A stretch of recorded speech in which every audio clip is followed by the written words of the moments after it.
happening in this one. I tell you what, this was a very good game. This is what I call the OxyClean game. Yes, it was. Wilson comes out, sets the tone early. Emmanuel right up the middle. Ball crosses the plane. Tigers strike first up 6-0 after the mixed extra point. Later, though, more from the Tigers.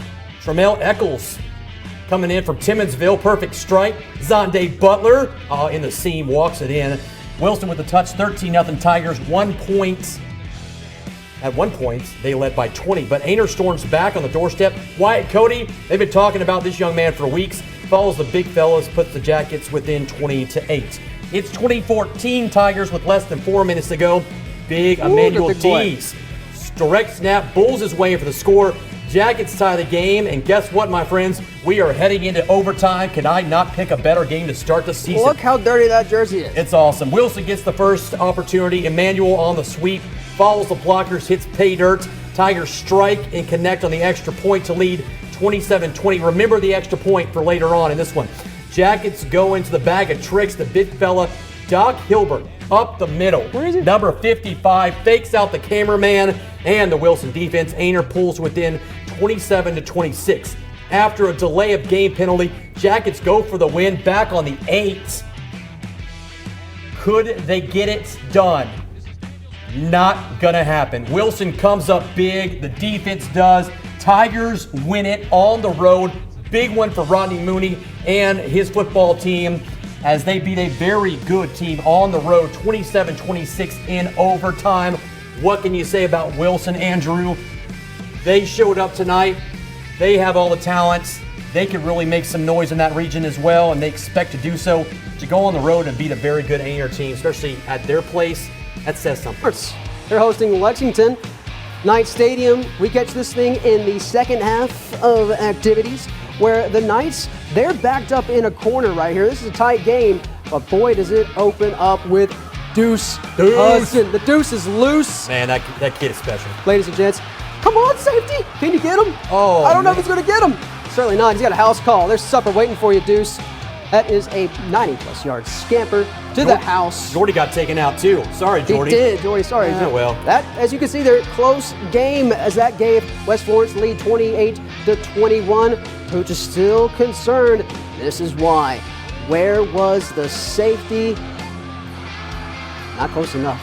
That Jody. Big pass like right there from Lexington keeps this a tied ball game where it comes down to the wire. The senior kicker, Sam Spence. Comes from a good family. All the money, 40-plus yards. He knocks it down.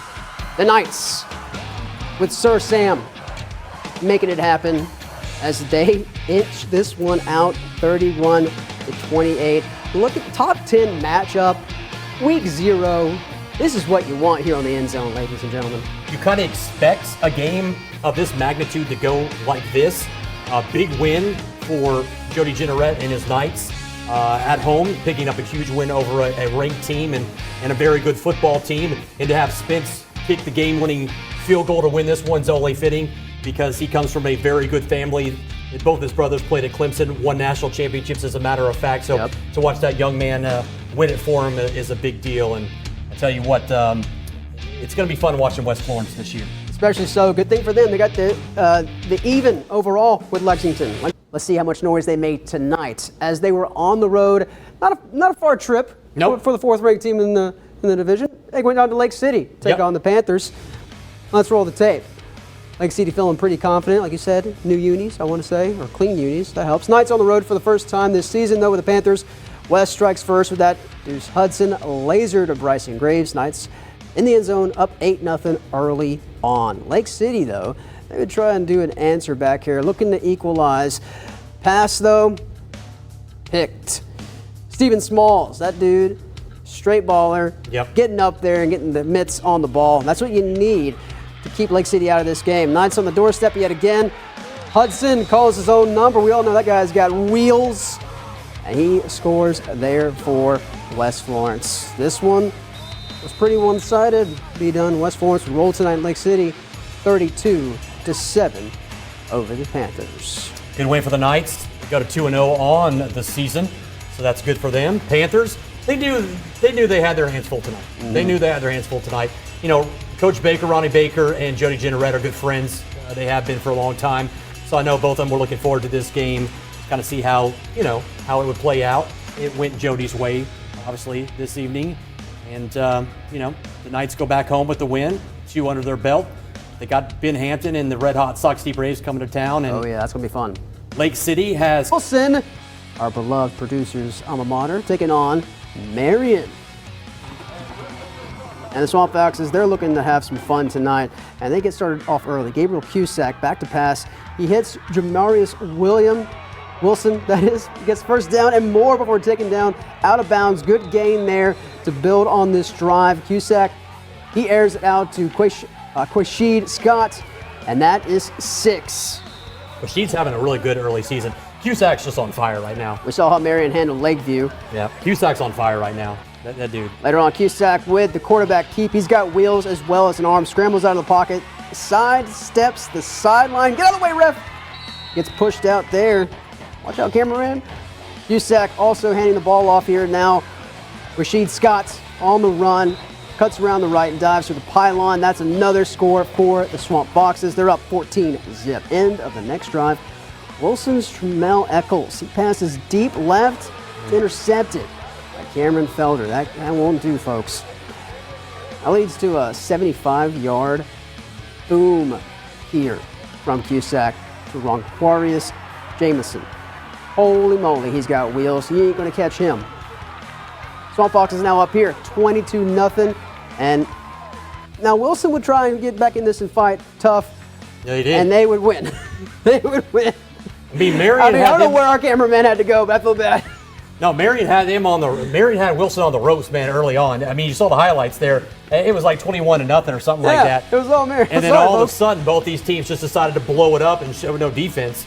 And Wilson goes on to win that one 56-30. So, hey, you can only do so much, You can only show so much when you got as many games as we have. But, hey, good win for Coach Mooney as his Tigers go to 2-0 and Swamp Foxes fall to 1-1. So shades of the postseason, though, for Marion. You got to scratch your head a little bit here. This is kind of what happened to them. They would get some good games that they just turn into barn burners.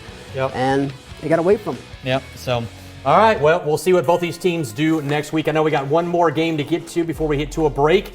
And what a top game. 5 matchup here. Woo. And it did not disappoint at all. Let's roll the pretty pictures to start this one out in South Florence. And Oceanside would get this game started off early. Zach Hagedorn pushes for some gains before getting taken down at the South Florence 5-yard line, knocking on the door. Oceanside with Edward Reidenbach would keep it and push through for the touchdown to start things off for the Land Sharks. But that man, Lenore Sellers, he keeps it and pushes for the end zone. Syracuse commit, correct? He's an orange. Making noise. That's my dog. And you're going to need all of Sellers for this one. The Land Sharks are a difficult team to keep out of the end zone and at bay. Oceanside, quick handoff, 24-year-old, number 24. I hope he's not 24. He's not 24. I promise he's a teenager. He finds the hole there, taking advantage of the lack of defense. 50-yard score for the Land Sharks. So how is South Florence going to respond? They're going with their main man, the weapon that's got them so far. He's going to try and get him really far this season, I believe, in Lenore Sellers. Now, he finds himself a hole, runs past that Oceanside defense for the touchdown, and it's a lengthy touchdown there to Sellers. Check the 40, y'all. He's got speed and height. That's all offensive line play right there, my friends. Norris will tell you that's his offensive line, open a huge hole. Truck could have drove through that one, my friend. Yeah, easy vision play there for them. And South Florence, they hold tight in this one, 29-28. Did not disappoint there. Man, we knew this one was going to be good. Drew Marlowe said during the offseason that, we talked about his schedule, and he told me, he said, you know what, I got to get games, so I'm willing to play anybody. You continue to win like this. You won last week in a huge game down, in Charleston, and then of course you come back and you beat another quality opponent in Oceanside Collegiate. Man, I tell you what, that just speaks volumes after 2 games. And speaking of Drew Marlowe, Darlington and Hartsville, the Falcons in their season debut. Hartsville came to the beach last week and knocked off Conway for their first win of the season in their season debut. First one at Kellytown Stadium. Let's go to the action. First quarter, here come the Red Foxes, again ranked in the top 10 in Class 4A, and my man Jay Sean Anderson is just an absolute stud. Finds the end zone yet again, just continues to pile up those early on in the season. He ain't done. Anderson, yet another touchdown here. 27-0 Hartsville at that point. They weren't done, and either was Hartsville this time. Josh Bird. I think the whole offensive line carried the defense in with the runner. Hartsville goes on to win this one 68-0. It was 40-0 at the end of the first quarter. And that's about how it was last year for Hartsville taking on Darlington. I mean, this series is what it is at this point. Well, the thing is with this series, they're both in the same county. Yep. So they're gonna play for the most part. They're gonna play each other because they're right down the street from each other. So it just goes to figure. But you know what? The Falcons have more players out this year than they've had in a while. I like the way Coach has handled business over there. I think he's going to turn things around. They obviously moved down to 3A. They're not in the 4A region anymore. In class 4A, they're not 4A. They're in 3A. That's going to help them a little bit just because of the numbers. So tonight's no indication on what the Falcons are going to do moving forward. Hartsville's just a really good Class 4A football team that has a lot of state championships. Darlington hadn't sniffed a state title in a while outside of basketball. Braves do against the Knights tonight at West Florence. Pick it up here before the half. Deuce Hudson, long pass. Bryson Graves, that connection. Been telling you about it all season long. Touchdown West. Hudson gets a little love, and the Knights are off and running. But Socastee comes back. Scott avoids the dog pile, gets some distance on that West defense, and he's going the other direction for the 6. That is why you keep your feet moving. Jody Drennett looking on. Can't be pleased by what he saw from his defense, but nevertheless, this one was good. It's back from the Knights. Hudson looking downfield, tucks it, finds some running room, breaks some tackles, hits the sidelines. That young man is in for 6. Cash it up. West looking good. Back and forth we go in this ball game. Socastee answering the bell. You can do it, we can do it too. Omar Taylor, Scott, speed, touchdown. Braves, got to give them credit. They battled, but West Florence would go on and win this one as they would handle business late in the game to run away with it. 54-13 Knights, picking up that 3rd win of the season. They remain perfect on the young year. Big win for them tonight over a 5A opponent who had come in 2-0 on the season and just knocked off a ranked team last week at home. Braves suffered their first setback of the season, but they're heading back home next week for another big test as their rivals from Myrtle Beach will make the trek over to Socastee for West Florence. Well, Dreer's coming to town, so the Knights have another big test on the horizon as they prepare for their 2nd straight home game. Of course, it's going to be another big one. We'll see how the Knights do next week and see if the Braves can bounce back and pick up a huge win over Myrtle, who we'll get to in just a few minutes. Wildcats coming in 1-0 on the season after a big home win over Lamar last week. Wilson 2-0 on the season. Coach Mooney has his Tigers playing well in the early going. Here they come. Love the unis. Dillon, however, gets the party started first. Ty Martin, beautiful fake, hands it off and pitches it out there to Oxendine. Josiah gets the touchdown. 6 for the Cats as they take the early lead. Wilson, though, they line up and they storm right back. Tremel Eccles, what can you say about the Timminsville kid? He just gets it done. Bulls in there for the touchdown. Back and forth we go. Tigers knotted up. Dillon looking to answer the touchdown on their ensuing play. Martin with the keeper, but it's flushed on the ground. Wilson scoop and score. Tigers like playing defense. They've been known for that. They get in the house, man. Wilson led this one late, only to watch Dillon, though, storm back and win it. Wildcats take it 42-35. Wilson had their opportunities late, but Dillon capitalized to get the win, handing the Tigers their first loss of the season.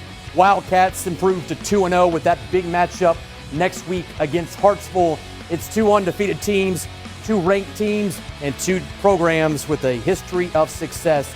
It's going to be a barn burner at Kellytown Stadium. As for Wilson, they're back home next week. Another home game. They welcome Hilton Head to town. We'll see if the Tigers can bounce back, as they will be home next week yet again. Other scores from tonight. South Florence continues to roll on early on in the season. 35-8 over Orangeburg Wilkinson tonight. Bruins remain perfect on the season, heading into next week's CW Friday Night Rivals game of the week, with the Panthers from Carolina Forest coming to town. Talk about the Friday Night Rivals game of the week. Carolina Forest looking to bounce back after suffering a setback last week, taking on one of the best teams in South Carolina in Class 4A, maybe even in the state of South Carolina right now, in South Florence. We go to South Florence High School, pick up the action early first quarter. Bruins looking for the early lead. That will indeed happen thanks to this run by Singletary. Playing a little tailback early on, just the start of a big 9 for the seniors, 7-0 South Florence. We stay in the first. Bruins back in the red zone. Lenora Sellers with an absolute dart to Jaden Sellers. I'm going to say those two have probably done that in the backyard a few times. 14-0 South Florence. Panthers unable to find the answer for the Bruins offense. Sellers going all out to the bomb with Singletary on the receiving end. His second score of the first quarter. 21-0 SF after 1. Panthers finally able to break through here in the second quarter. Scott Saylor gets it away. Nathan Schusler in the end zone. That score pulls Carolina Forest back within 21-7. However, Bruins take the next position right down the field. The drive capped off by a 3-yard run by Shaquem Shiloh. Bruins left little doubt where they stand at this point. South Florence rolls tonight, and I mean rolls. 49-14. That right there is a statement game to the rest of the state. Anytime you can knock off a really good 5A program, yes, granted, the Panthers are 1-2 coming in, but still, a lot of talent there. Mark Morris does a fantastic job with his football program. You beat them like that, it says something. Bruins go to 4-0 on the season. They will be at home next week. Set the table, my friend. Number 1 in the state, South Point, coming to take on South Florence, who I have a feeling will move up in the rankings. They won't be 4th next week, or at least they shouldn't be. They should be closer to number 1. They knock off South Point, there's a good chance they'll be number 1. Carolina Forest truly is. This kind of pairing you don't see unless it's the playoff time. This is a playoff matchup, as a matter of fact. Wilson and Hilton Head. Yeah, but I tell you what, the end results make you raise your eyebrows. Let's go ahead and get you to the beginning of it all. I love their field, man. Great field, got the the artificial turf. It's clean, so fresh and so clean. As was this play here by Eccles, long pass to Butler. Boom, right there. Zonde, you are my man. That was smooth. That gets Wilson on the board, and everybody's fired up early for this one because, well, this one kind of got away really early on. I'll tell you what, Hilton Head, they had to kick it kind of not in a favorable field position there, and Jaron Walters, why did you give this man the ball? Why did they give the ball to 5? Because this is what happens. Finds the path open up, and he's down the sidelines for that touchdown. It's looking like Wilson is getting carried away here quite early. Be done, and I tell you what, this highlight reel, we did see a little bit of something out of Hilton Head. Hilton Head has had Wilson's number actually last time they were in the playoffs. I think we'll say it was not tonight. Not tonight, no. That was again Butler with that catch and score. Nobody to meet him as he makes it to the end zone. Zonde's looking for that ring, my friend. He's looking for that football ring. That scoreboard's right. 36-0 right there for Wilson. As Hilton Head tries to make something happen here, this is kind of one of those Heave it up and plays just where hope. coverage falls, and Hilton Head capitalizes with Huggins getting that pass, and he gets the lengthy touchdown score there. but I want to get to this highlight here tonight because this is kind of quintessential in how this Wilson team looks this year. We are in the red zone. Wilson at the line, and now this is going to be kind of an end-around toss to Walters. He goes from sideline to sideline here. 1, 2 defenders gone. 3, 4, 5, 6 defenders gone. Slick like a grease pig. He's in. Wow, that's definitely the play of the night right there, my friend. I mean, Wilson, if this was the playoffs, it would have looked nice, but it still looks nice here tonight. 43-7. That's your final. Tigers. Boom. Man, Walters, way to go, my friends. 3-1. Wilson looking really good right now. Easily could be 4-0, as we alluded to just a minute ago. That one blemish to Dylan last week, you know, they had him on the ropes, but when you got Dylan on the ropes, you got to knock him out.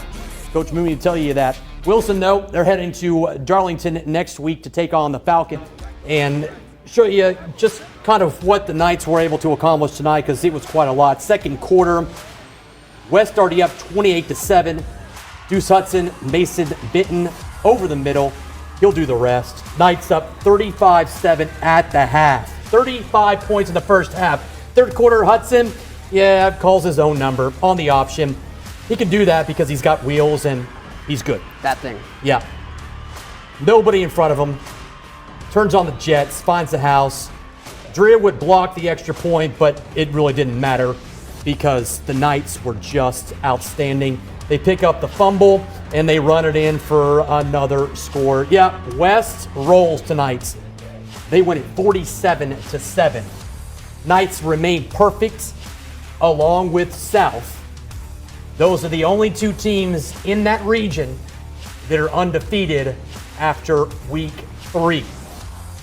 Sets the stage for one heck of a matchup if those two continue on that same trek for the last night of the regular season when those two meet. Oh my. But there's a lot of football left to be played. Yeah. A lot of football. And West has a big test next week with Burns coming to town. That's no easy slouch team coming to the PD to take on the Knights next week. So, but right now, Jody Jenneret's got his team zoned in and playing well. How would Drew Marlowe and those Bruins do against the top dog in South Carolina? We go to South Florence, get it going. I tell you what, the Bruins started off fast. Lenora Sellers back to pass. Evan Singletary gone. Yep, that connection starting to get online. Touchdown Bruins, they're out to an early 7-0 lead. Yeah, but the Bruins not quite done in the scoring department, not by a long shot. They go to the ground game. Shaquem Shiloh this time working his magic. Boy, he's been doing really well the last couple of games. Yeah, number 2 in for 6. Put another touchdown on the board, 14-0 in the first. It stays in the first. And the Bruins back in business. Defense doing well. They give the ball back to their offense. Drew Marlowe says, you know what? Let's go for the punch. Sellers back to pass. Shiloh, second touchdown for number 2. Man, the Bruins were looking good. How about 21-0? As they come back in the second half, they go back to work. And you know who does? The Syracuse commit. That man right there, Sellers, doing it with his feet and his legs. After that touchdown, Coach Marlowe says, hey, 16, your night's done. Go ahead and hit the bench. We're going to give some other guys an opportunity because this one's about out of reach. And Malachi Marshall, he comes in and picks up right where Sellers left off just a little bit later on. Yeah, because the interception here by McFadden as he leaps in there for the touchdown, taking it back the other way for the pick 6. Malachi, yeah, he plays for South Point. That's not really what you want if you're on the road trying to win a big game. All that seals it, really. Pretty much so. Start of the fourth quarter, South Florence. I said they took Sellers out, but I was mistaken. You can't take the guy out. Just let him keep rumbling. He takes it in for another score. That about put this one to bed. South Florence, statement made, 42-7. South Point was actually shut out until late in the fourth quarter. they would put on 7 there, but by that point, this game was all but over. I wish we didn't do the graphic real quick. Head coach Marlowe got himself a water cooler bath after this one. Hey, rightfully so. Yeah, he deserves it. This is the biggest win for him in his young coaching career. It puts his club in position to really be the #1 team in the state next week. I don't know really how you don't. After doing what they did to the #1 team in the state, I don't know how you don't put them #1. I guess we'll find out on Tuesday. Bruins go to 5-0 and head into a bye. So now they've got 2 weeks to rest up for region, which for them begins on the 30th as they travel to Hartsville. But tonight it's all about this win. We caught up with Drew Marlowe to get his thoughts on what this win meant and kind of where his team goes. Wilson and Darlington been playing for years. They play for a trophy, as a matter of fact. Did you know that? I do now. You do now. And the trophy was on the line yet again tonight. There it is. First quarter, Darlington. DeBose takes the snap, drops back, throws it long to Marquise Wells, who catches it on the bobble. On the ball. Darlington preparing for a field goal, but the snap is high and it's blocked. Wilson's defensive line gets in there to keep the Falcons off the board. Later on, Darlington looking for a little bit more, back to pass. Wells makes a clear catch for the Darlington touchdown. Falcons on the board. Wilson looking for something, but they would get it. It just would happen in the second half. Wilson would go on to win this one as they blow it open in the second half, 44-6. But Darlington, they were in it until, I guess, Coach Mooney decided to kind of wake them up at halftime. But the Tigers keep the trophy. They go to 4-1 on the season. They have a bye, like most teams do next week. And then they start region with North Myrtle Beach on September 30th. As for the Falcons, they too have a bye, and they will take on Marlboro County on the 30th as well. So both these teams kind of heading in opposite directions, but they go into byes, looking to kind of clean up a few things. We'll see what the Falcons can do as they continue on. And of course, Wilson will start the meat of their region schedule and their march to a region title in 2 weeks. We're going to go and start off the action here between these two clubs. Start of the second half, Burns up. Weaver makes a nice grab. Stellar defense by the Knights all night long, stops them there, but the drive continues. Burns, Livingston pushes his way into the end zone. We got ourselves a ball game. Coach Jenneret knew it was going to be a tough one. Wes answers back. Hudson, super fake. Darren Lloyd, the pass. Off to Bennett, fighting up for the yards. And the drive resumes. Deuce Hudson keeps it, and he'll find the end zone. Back and forth we go. Tensions high. 14-13 Knights with 4 minutes left in the fourth. The ensuing kickoff. All the Knights had to do was just keep the pedal down and keep Burns out of the end zone. Unfortunately, Weaver, by the way, did I tell you this kid's good? Finds the opening. And he is going to take it the other direction. I can just see Jody on the sideline throwing things, going, what in the world? Obviously, it looks like he was hurt there. Pulled his hammy. Yeah, man, but I tell you what, that put them up 19-14. So, 30 seconds to play. Got to have this one. Steven Small gets that, and the drive continues. Tick, tick, tick. Hudson again, passes right. Bryson Graves with the catch. He's running through some defenders there, and that would force another opportunity. 10 seconds left. Hudson looking for a play. Darren Lloyd fights through, and look at that. That is how this game ends. Lloyd scores as the buzzer sounds.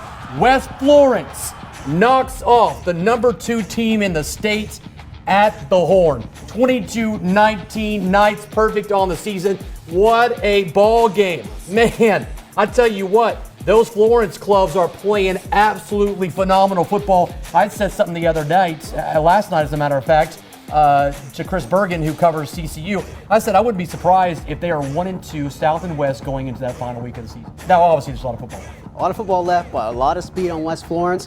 And if they keep that performance going on, your prediction is not, it's not out of the park at all. It'll be fun. Obviously, the Knights have to start region on the beach next week against Myrtle Beach. But as for tonight, man, what a game. We caught up with Coach Jeanette, got his thoughts on this one. Ranked South Florence made the drive to Kellytown to take on Hartsville this evening. Region opener for both in a crucial matchup. The two have split the previous 2 games with each winning at home. This one scoreless late in the second. Bruins would break the goose egg on this score by Mr. Shiloh. Shaquem Shiloh will continue to drive. A 7-0 South Florence move to the third. South driving. Shiloh with another chance. Finds a hole and he's off to the races. End result, another touchdown for number 2 and another touchdown for South. 19-0 Bruins. But hold up. Here comes Hartsville. McKendry Douglas on a rope to Tristan Spann. He runs it in, and just like that, friends, we have a ball game in Kellytown. It worked once. Why not go back to the well? Douglas again, back to pass. Spann once again on the receiving end. He's going to break off 82 yards that would cut the Bruins' lead to 5 with 6 minutes to play. But Lenora Sellers delivers with a late score, and the Bruins defense would hold pat. South Florence escapes 33-28 to open Region 1-0. Let's head over to Florence for another Region 6 opener. Wilson hosting North Myrtle Beach. Tigers come out smoking, leading 7-0 on their own 10. The quick handoff.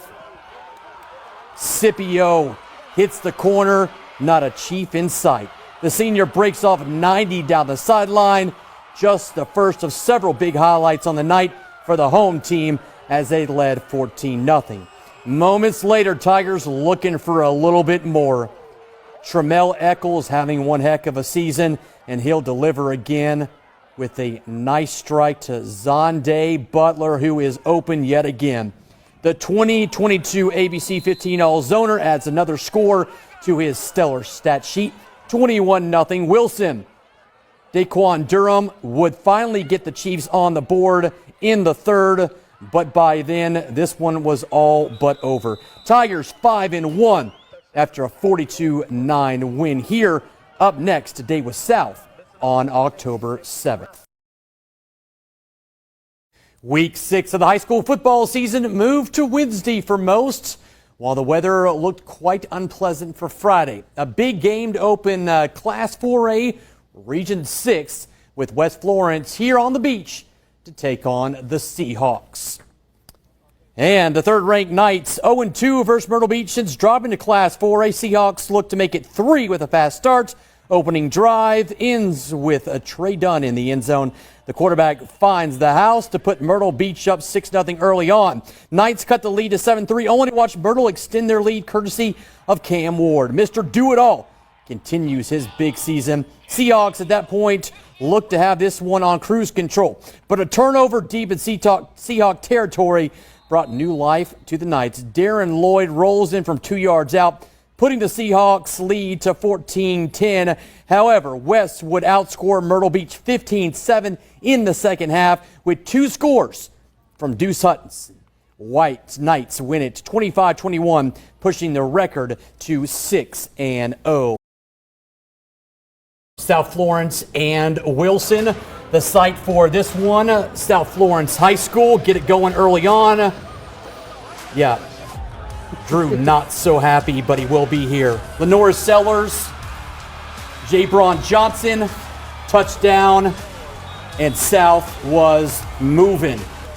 That put them up 43-0 early on in the second quarter. After an interception, South Florence back on the 16. Sellers again, this time Jaden Sellers on the receiving end, wide open for another touchdown.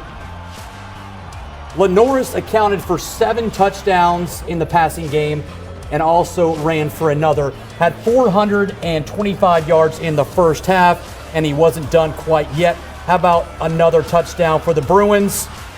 They were cruising tonight. Gotta know that Coach Mooney was none too pleased with his defensive performance from his Tigers, because Sellers and company up 56-0 in the second quarter. Not done yet. Lassane with another one. This game, all South Florence. As we take you to the scoreboard, it was 63-0 when they called the game with about 7 minutes to go in the third quarter because of some kind of altercation that was transpiring off the field. So they rushed all the players off the field. They basically emptied the stadium, and at that point they called the game. And so that's how this one ends, with South Florence going to 7-0. More importantly, they are 2-0 in region and well on their way to a region championship opportunity. As for the Tigers, they are still right there in the mix, just a game back at 1-1, 5-2 on the season, as they will head to West Florence next week, the other rivalry in this game. As for South, they make a rare trip down to the beach to take on Myrtle Beach. And Andrew, I don't think anybody saw this game playing out the way it did, with 63 points being hung on the Tigers in the first half. Definitely, we were talking early in this season how South Florence was playing tougher opponents, sharpening that iron to when they got into region play. And this statement game here, Wilson has to try and bring some kind of different game when they go out to play West. If not, this entire region looks like it's going to be just coming down to when South and West collide. About Myrtle Beach and Hartsville, another game that was big tonight in terms of playoff and region implications, especially for both these teams, considering both of them 0-1 in region. Exactly, and when these two teams collide in the past, it normally defines how this region is going to look. And let's show how this one played out as we go to second quarter action. They're in Kellytown, where everybody is bright tonight. After several callback attempts, Anderson, he punches it in, getting Hartsville on the board here. They were already on the board plenty before that. 40-14 at this point in the game for the home team. The Georgia Southern commit, Jay-Sean. Oh, man, big time for him. Wyatt Cannon here's back up in the pocket to throw, and he finds Latrell Griffin downfield for a sizable gain there and even a touchdown. That was a missed tackle, son. That ain't going to do. 47-21, though, still Hartsville in this one as Myrtle Beach tries to pull back into it. It's not going to happen. McKendry Douglas gets the snap and he hands off to Camarlo McDaniel, who had a heck of a night. He did. They all did. Both running backs had 5 fingers. You saw that? That's because that was his, 5th touchdown of the game? That was his 5th. Who knows? He ended up with 7, I believe, 6 or 7 touchdowns on the night. As we take you to the scoreboard in this one to show you what happened. Uncanny. Yes, this, my friends, does not happen on either side, especially in this rivalry. I don't believe Myrtle Beach has ever lost or ever had a defense that's given up 82 points. Ever. I could be completely wrong, but I'd be far-fetched to believe that's never happened before. I don't know what to tell you. Carmelo Anthony and Jay-Sean Anderson both had way over 100 yards rushing. Multiple touchdowns. I think Jay-Sean had 4, and we said McDaniels had 6 or 7, one of the two. The numbers in this game were off the charts for both teams. And here's the real one, Andrew, and I'll break this to you real quick. Myrtle Beach saw Trey Dunn go down in the first half, what appeared to be an ankle injury. That's why Cannon was in there. I don't know the further extent of how long or how long he'll be out, or if it's an extension of an extended amount of time. But losing your star quarterback, especially on the road in a game like this, obviously hurts yourself. And he didn't play, I think, the last 3 quarters. Region 6 Class 4A with the 3rd-ranked West Florence Knights on the beach in Little River to take on North Myrtle Beach. A fantastic night in Little River for this Region 6 showdown. After a muff on the opening kickoff, Chiefs turned in the miscue into points. Chance Hall, nice move, touchdown, and just like that, North Myrtle Beach had an early 7-0 lead. Knights would block a Chiefs punt. 2 plays later, Darren Lloyd rolls through the North Myrtle Beach defense. Just the first of several trips to the end zone for the 2022 ABC 15 All-Zoner. West goes back to work again. They say number 2, do the work. Lloyd delivers. The tailback in the end zone. Knights there as well. West takes the lead 14-7. We move second quarter. Knights moving again. 4th and 1, they go to the big package. Franklin Emerson right up the middle. The junior linebacker goes in for 6 more, extending the Knights' lead to 20-7. Lloyd would add another touchdown right before the half. Chiefs would make it somewhat interesting in the beginning of the second half, but not interesting enough because West Florence would go to work and put this one to bed. West Florence remains perfect along with South. They win it 41-17 as they improve to 7-0, 2-0 right there with South Florence. As for the Chiefs, we knew all season, and we've been saying it, young football team. They dropped to 1-6, 0-2 with Hartsville up next. Last foray, as you take it away. As we look at this rivalry here, it's a rivalry, right? It is. Wilson, Oh, yeah. West Florence, who's going to get the dub out of this one? West Florence has had Wilson's number as of late. Wilson getting a little bit of getting an overtime win, I want to say 2.5, 3 years ago. Could they try to also play the upset card tonight that Myrtle was hoping to have? Let's get you out there to the PD with the action there. The Knights at home, looking good as well, with a good ranking in front of their name as well. And this good move here from Franklin Emerson. Clean touchdown there to start things off for the Knights. Emerson, that's the second straight week he's done that. It's working, right? It's working. The jumbo pack, they love it. Keep it going. After an interception, West was back in good field position for Deuce Hudson, takes the handoff, and he keeps it in himself. 6. I mean, it's going to happen. Hudson's going to find the end zone. We've seen that week after week. And this one really was West Florence early on, stayed that way. Again, with Hudson doing this, just the dominance at the line of scrimmage for the Knights. I mean, that's going to carry the game one way. And it certainly ended up that way. Your final, West Florence, 45, Wilson, 7.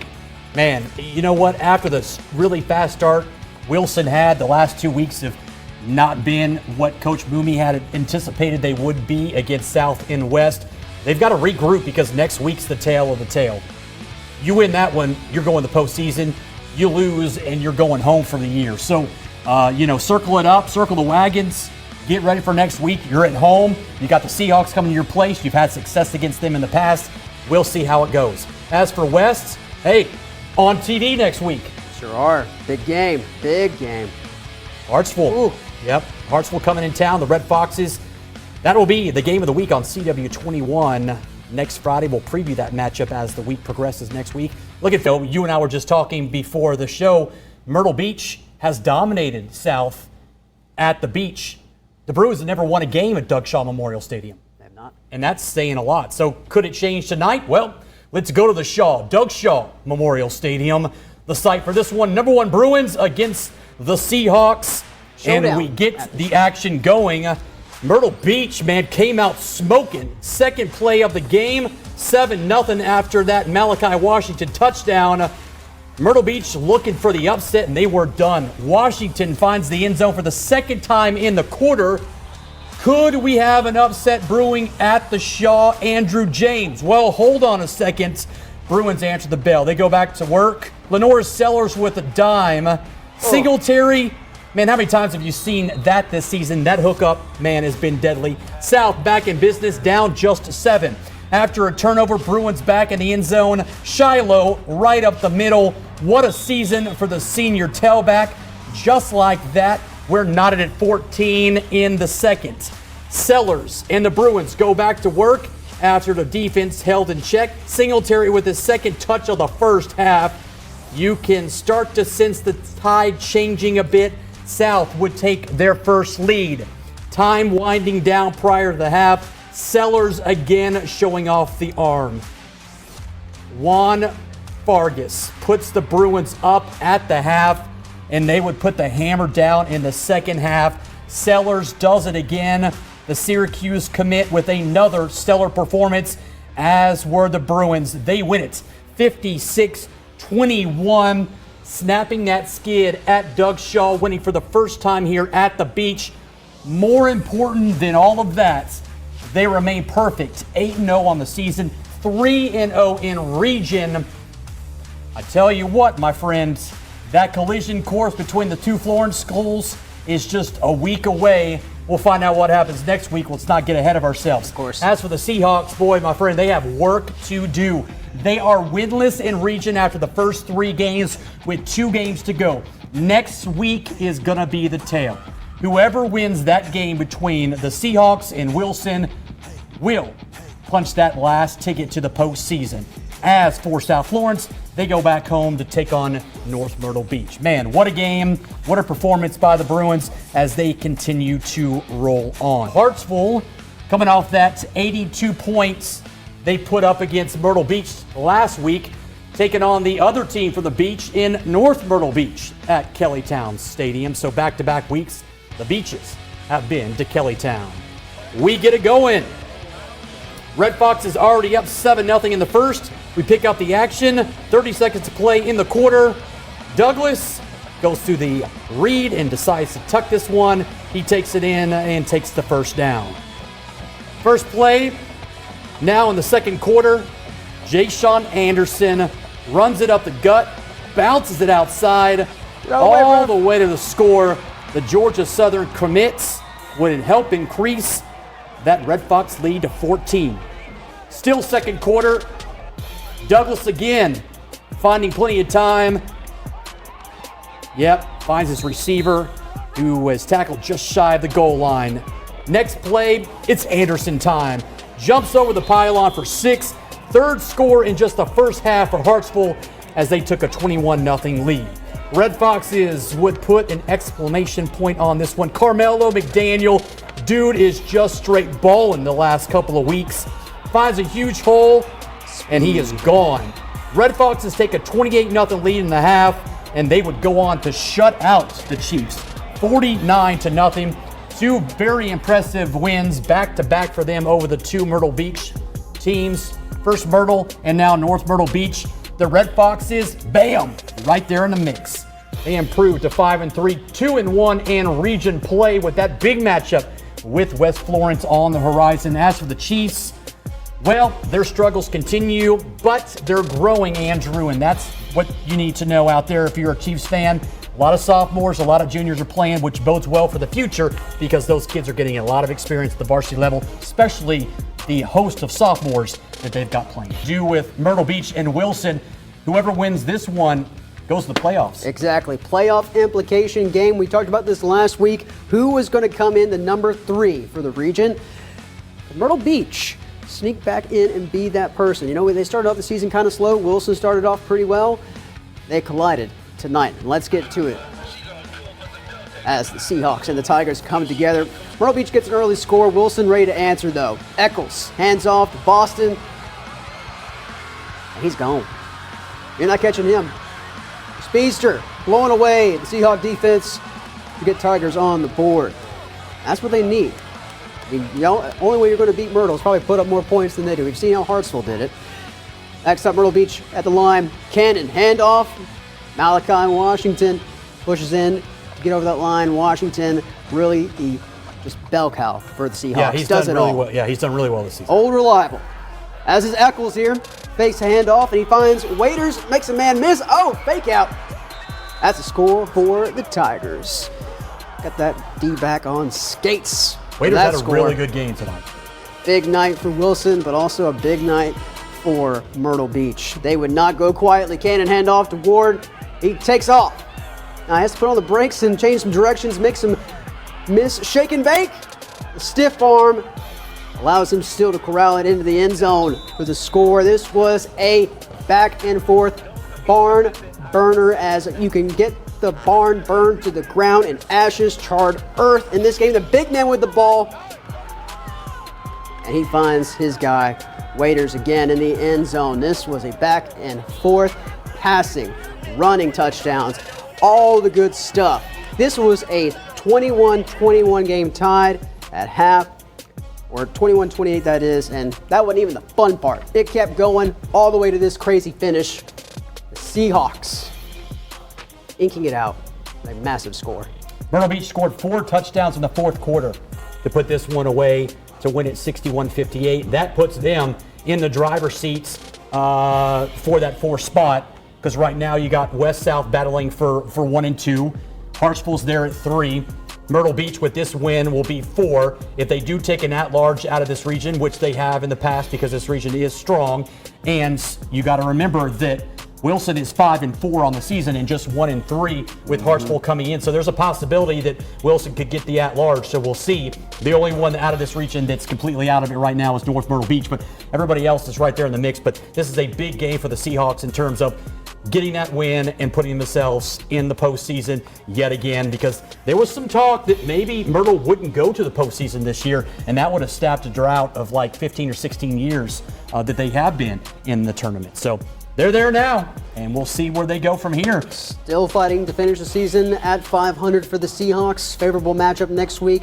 Again, Wilson, just sad setup for them to finish off. They've had some games like this get away from them in the season, and they have a tough task still ahead late in the season dealing with Hartsville. They do, and hopefully they'll get Zonday Butler back. He didn't play tonight. They were hoping he would. But he was in street clothes on the sideline, not able to go. We'll see if he can, because he's a difference maker, Andrew. That's a kid that could change the complexity of a game in a hurry. Even Mickey Wilson said that earlier this week, that if Zonday plays, this is a different game. If he doesn't play, it's a completely different game. And obviously, you see it was a track meet in that ball game. Now they keep up and do their parts to make sure things went as, I guess, somewhat planned, Andrew. Indeed, in a favorable matchup for South Florence opposed to what West had to deal with. This game, kind of keep your eye on, how defensively they stand up. Because you obviously know West Florence is going to come in next week with a strong offensive attack on the ground, over the air. You just saw it there. But how can South Florence also make a statement in this game where they're already kind of a foregone conclusion how it may go? But it's about style points, I think, at this point. And don't forget that this was the game last year that Lenore Sellers got hurt and ended his season. So obviously there was some angst going into this one in terms of trying to get a little payback. We go to Little River Bruins, 4 quarters from playing for that outright region title. Chiefs looking to play spoiler early first quarter. North Myrtle on the move. Chance all flushed. Terrence Moore forces the pigskin to hit the deck. Braxton Brocker jumps on the rock. The miscue gives South the ball deep in territory. A few plays later, Lenore Sellers with an absolute dime to Jalen Sellers. 24 yards, what a grab over the shoulder. South Florence strikes first, makes the Chiefs pay for the mistake, 7-0. Move to the second, Bruins again on the march. Sellers with another bomb. Jabray Johnson, the senior wideout, with another score. 14-0 Bruins. South adds a safety after a North Myrtle miscue. Then they add another 6 courtesy of Shaquem Shiloh. Bruins would also add a late score from Sellers before the half. They do, in fact, hold up their end of the bargain as they shut out the Chiefs tonight, 46-0, as the number 1 team in the state remains perfect after the first 9 games of the season. And now we got ourselves set. It is showtime. Buckle up, my friends. Get ready for next Friday at South Florence High School. The number 1 and number 3 teams in the state of South Carolina are going to play for the whole ball of wax, Andrew. And honestly, I wouldn't even look for that number next to West Florence, maybe a 3. AC Florence, its own beast. These are definitely 2 of the top teams in the state. And sometimes it's kind of interesting to be done. Normally, we're talking this time of year in years past. The other matchup at the bottom of that screen, the Battle of the Beach, is normally a top contender. But this year, what you got's what you got. What you got. And these teams got it. Yeah, and the Chiefs, we've been saying it all season long, a young bunch. I know there's a lot of chit-chat going on in Little River. Hey, what's going on with our football team? You got to remember, folks, that they're playing a lot of sophomores and juniors, which obviously they're taking their lumps this year, but it bodes well for what's going to happen next year and obviously the year after that. The Chiefs will be back. They've got a lot of talent. It's just one of those years where they're just young. As for South, well, it's time to roll, my friends. It's time to go. Many implications for next week. It's going to be crazy. It is. I was over at West earlier this week, and West has an argument to being number 1 in the state. They beat Burns. They beat some other teams. Dreer comes to mind. They beat some 5A programs as well, so it's not like they've been just kind of going through the motions either. So, arguably you can say South or West could be A1 and A2, but it is what it is. And that's going to set us up to the next. Florence pick up the action early on. Knights already leading this one 7-0. Looking for more, facing 4th and 4. Jody Jenneret rolls the dice. Deuce Hudson picks up the first down and then some. Deuce the is loose. senior shows off the wheels. Jeff Calabrese said early this week they had to contain the quarterback. They don't there. 14-0 Knights. Red Foxes get back in the ball game with the ground and pound. Jay-Sean Anderson with his 15th touchdown of the season. 21-13 West. Right before the half, Hartsville adds another. Douglas with a strike to Jackson Moore. They go to the air show. Jody said he was pretty concerned about that. We have a ball game at the half. Third quarter, Knights march down the field, cap their opening drive with this run by Darren Lloyd, who had an outstanding night. More on him in just a second. Back and forth we go. Anderson again. Another score for the Georgia Southern commit. 41-32. Back they go, though, to Mr. Lloyd. Coming off a huge game last week over North Myrtle Beach. Andrew, how about this? The man goes for 398 yards rushing tonight. Unbelievable performance. West Florence does, in fact, do their job. They win tonight 57-39 as they handle business to remain perfect on the season, improving to 4-0 in region, dropping the Red Foxes to 2-2 with a big game for Hartsville coming up next week as they go to Wilson. Let's get to Hartsville and Wilson, shall we? Indeed, let's do it. Still region up the line, still rivalry game. Other PD Bash. We definitely had our eyes on this evening as we head out to Wilson. I just Tiger love Stadium. Love their jerseys. Love their uniforms. Love it all. Let's see if that paid off as we get in here. Douglas, he connects to Moore there. Moore, he's gone. Moore's got more. Moore's got more. Yeah. Give him 6. Red Foxes moving up there. 7-0 Hartsville. Fans having a good time. We'll see if the players can do the same. Eccles, he connects to Waiters. Waiters all alone with a good block from his teammate there. He finds the end zone. Wilson 9-14, trying to make this one a ball game. And it did become a ball game, in fact, very much so. Yeah, it did. There was a lot. Actually, It was. If you like offense, my friends, you got the offensive. Was it. Yeah, you got offense for days. Plays like this are the reason why.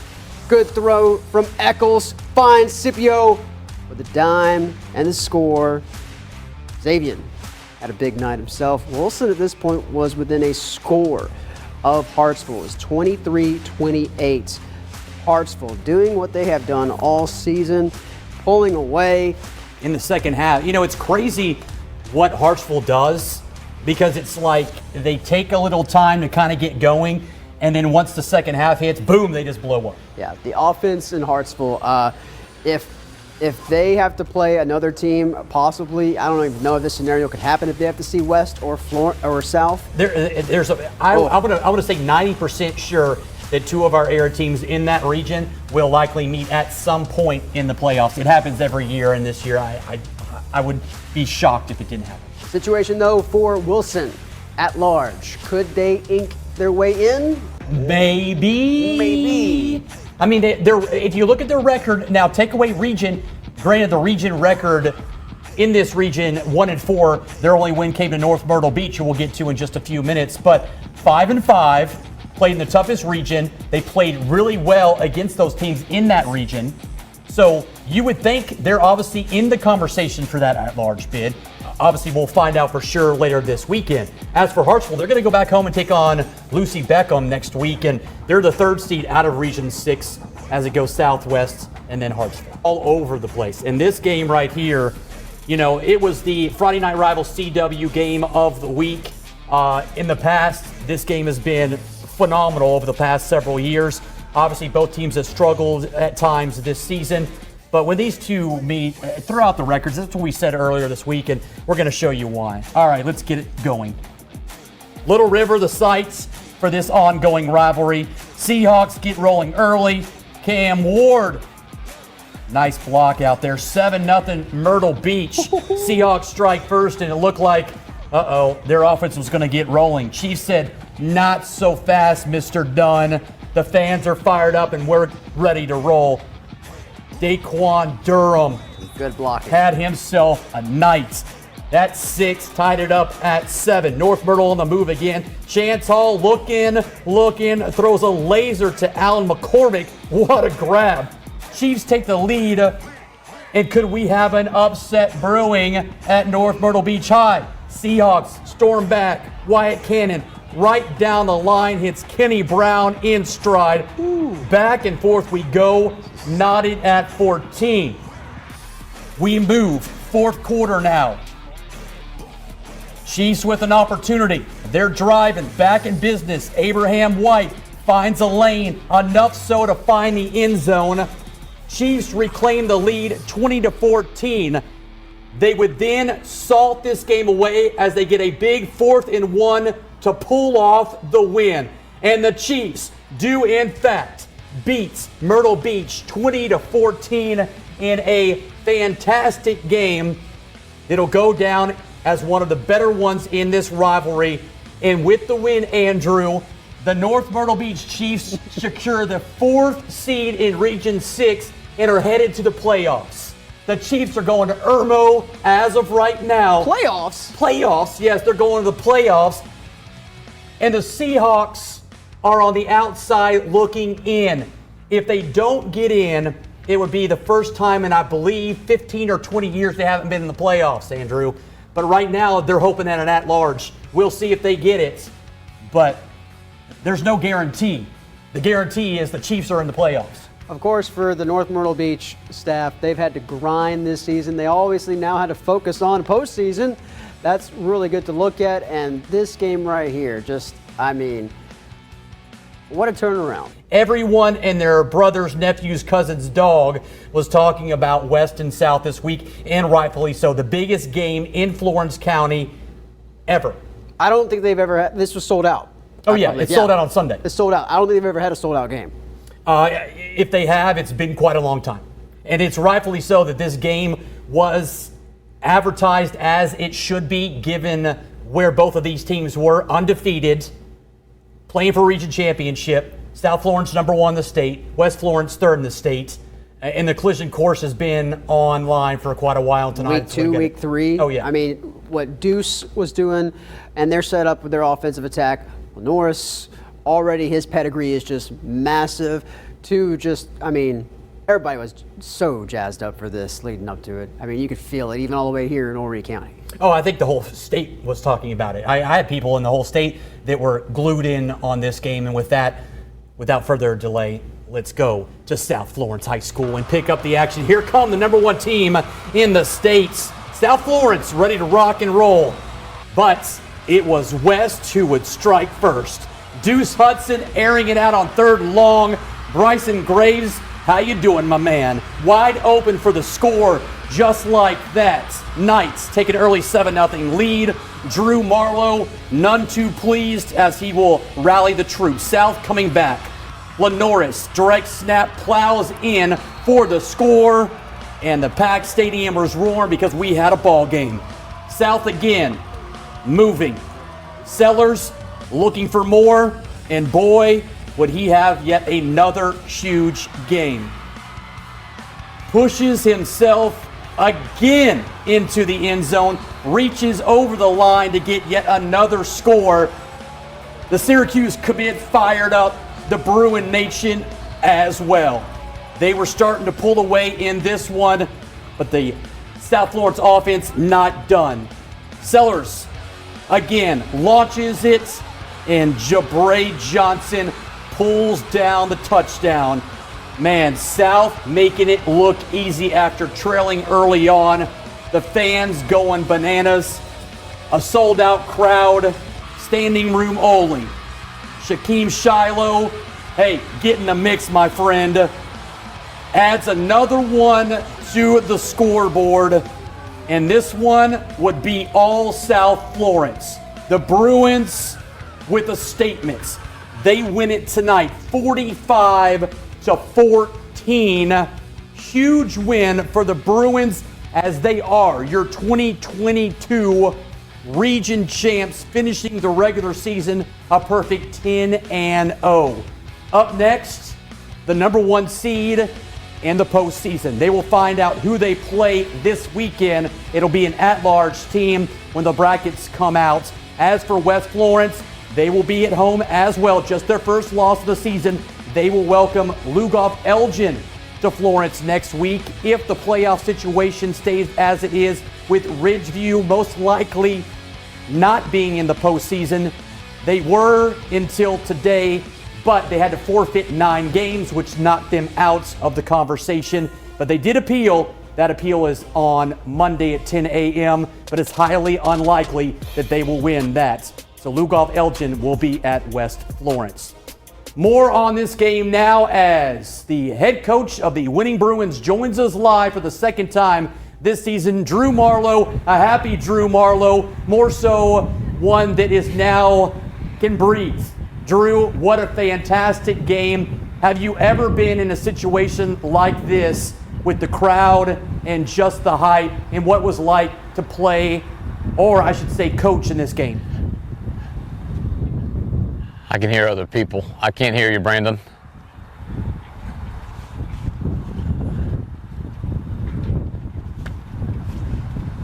All right, so Drew, if you can hear me, how was it to coach in a game like this?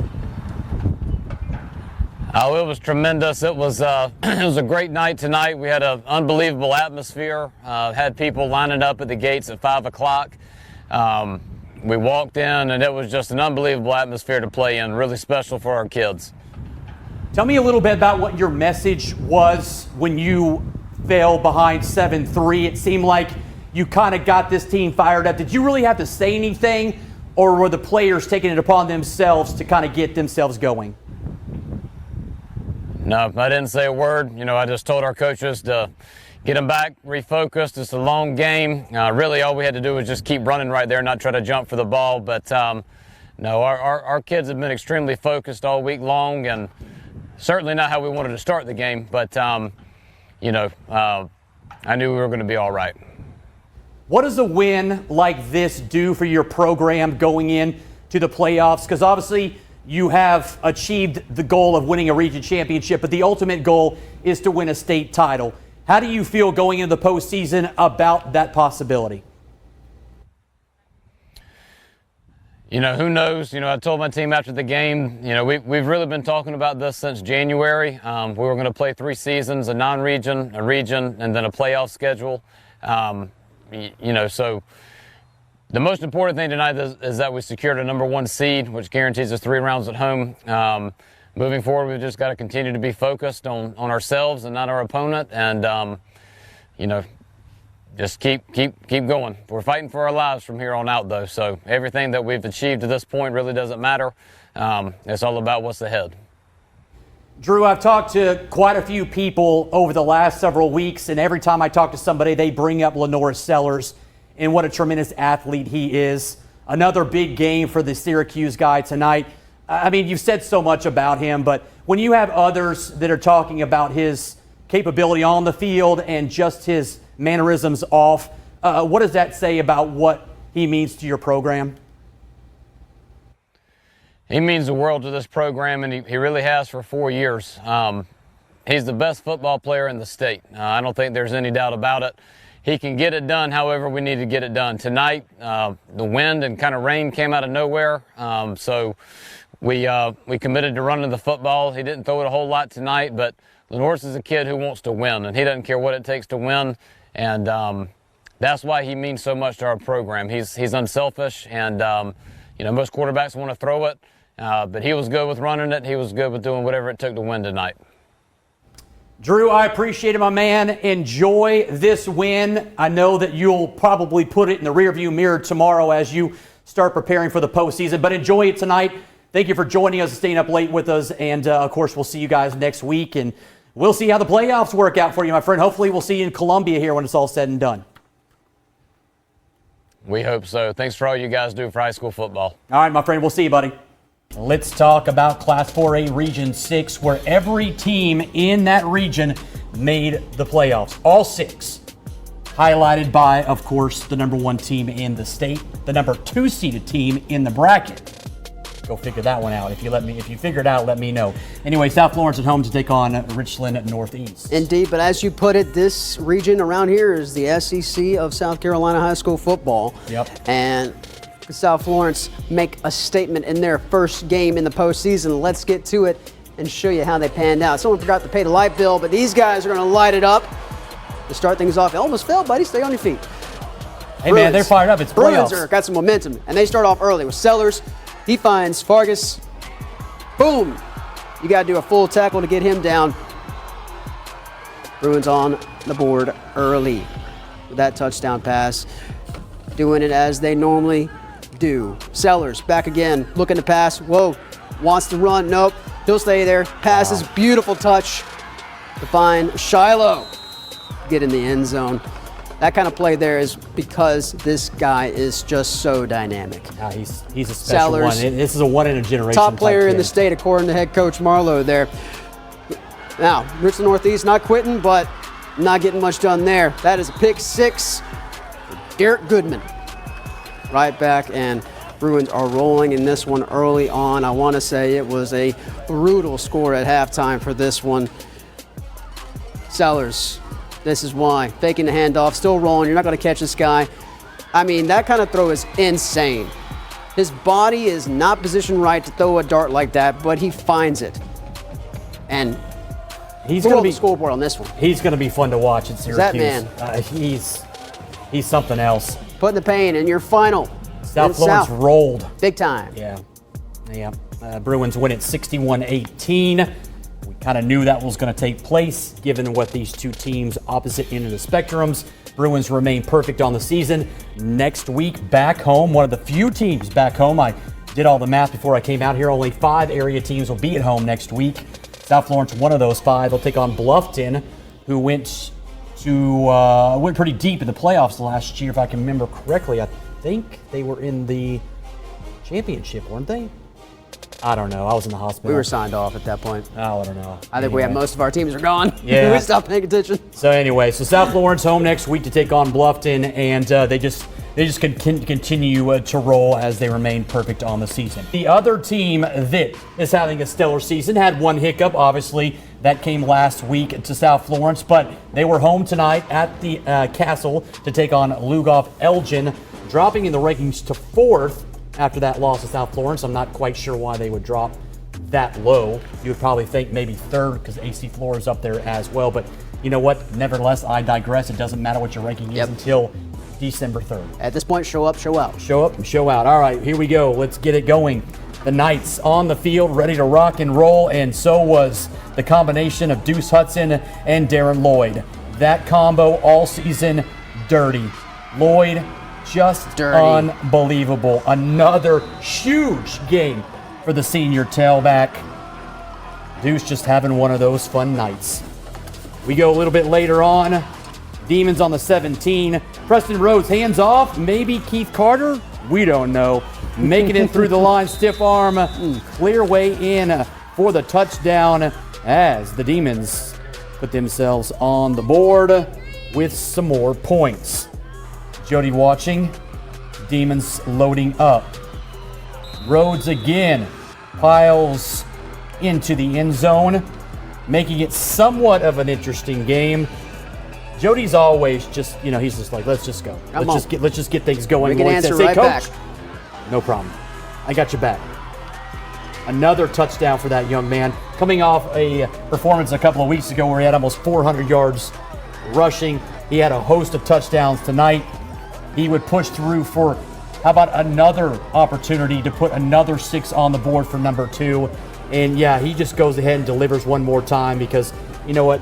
Darren Lloyd just scores touchdowns. And you know what he does as well as anybody? That. Ooh, jump cut. I mean, just unbelievable. Stiff arm. This young man is. He's got all the sticks. It's incredible. And the burst of speed. It's incredible watching him run.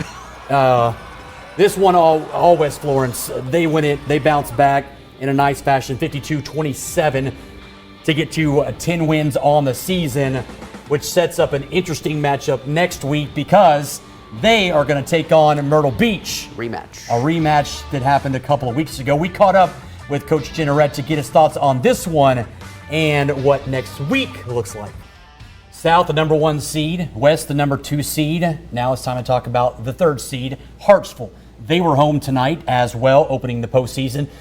They are there every single season, just like Myrtle Beach, it seems like. But Hartsville just continues to just do what they do, and that's win football games and get in the playoffs, make some noise. They've won a state championship. They've been in the title game several times since I've been here.